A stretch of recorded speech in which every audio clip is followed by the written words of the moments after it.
पूरा पाषाण काल जीवन यापन। पूरा पाषाण काल का संबंध हिमयुग प्लास्टोसिन काल से रहा है, अर्थात वातावरण में सर्दी एवं शुष्कता अधिक थी, बर्फ की चादरें बिछी थी और इसका प्रभाव उस दौर के पेड़ पौधे और जीव जंतुओं पर दिखाई देते हैं।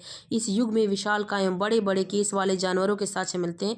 प्रारंभिक मानव शिकारी एवं खाद्य संग्राहक थे। अपेक्षाकृत बड़े पशुओं का शिकार एवं पेड़ पौधों से प्राप्त उत्पाद उनके भोजन के प्रमुख स्रोत थे। पूरा पाषाण काल में उपकरणों में परिवर्तन मानव के बौद्धिक विकास एवं जीवन जीने की अदम्य इच्छा शक्ति को दर्शाता है। इस काल में आंध्र प्रदेश से आग के साक्ष्य मिलते हैं, लेकिन सीमित साक्ष्य के कारण यह कहना मुश्किल है कि वे भोजन पकाकर खाते थे कि नहीं। आदि मानव अधिकांशतः समय खुले मैदान में और प्राकृतिक गुफाओं में व्यक्त करते होंगे। साक्ष्यों के आधार पर यह अनुमान भी व्यक्त किया जाता है कि किसी एक स्थान पर आदि मानव लंबे समय तक नहीं रहते होंगे। खाद्य संसाधनों की समस्या के कारण कृषि एवं पशुपालन से संबंधित कोई साक्ष्य नहीं मिले हैं।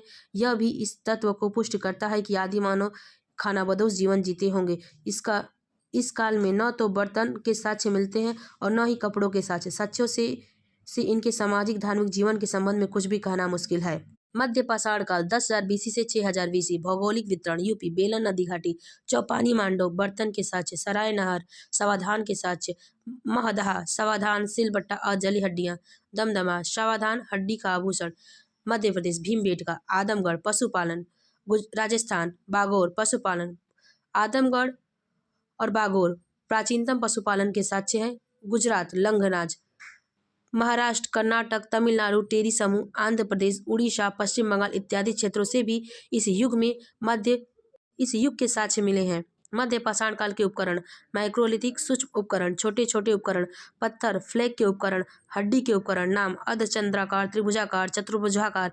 ऐसा माना जाता है कि तीर कमान तकनीकी का विकास इसी काल में हुआ होगा।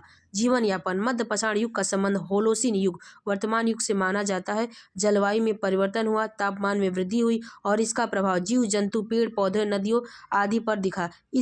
इस काल में घास के मैदानों में घास पर निर्भर जानवरों में एवं मछलियों की संख्या में बढ़ी और यह सब मध्य पाषाण युगीन मानव का भोजन बना। गर्त, चूल्हा और जली हड्डियां इस तथ्य के संकेत है कि मानव पका हुआ भोजन करने लगा था। सिलबट्टे के साक्ष्य भी खान पान के तरीके में बदलाव को सूचक है। मध्य पाषाण युगीन स्थलों से लकड़ी एवं मिट्टी से निर्मित झोपड़ियों के साक्ष्य मिलने लगते हैं। हालांकि संसाधन की कमी के कारण मानव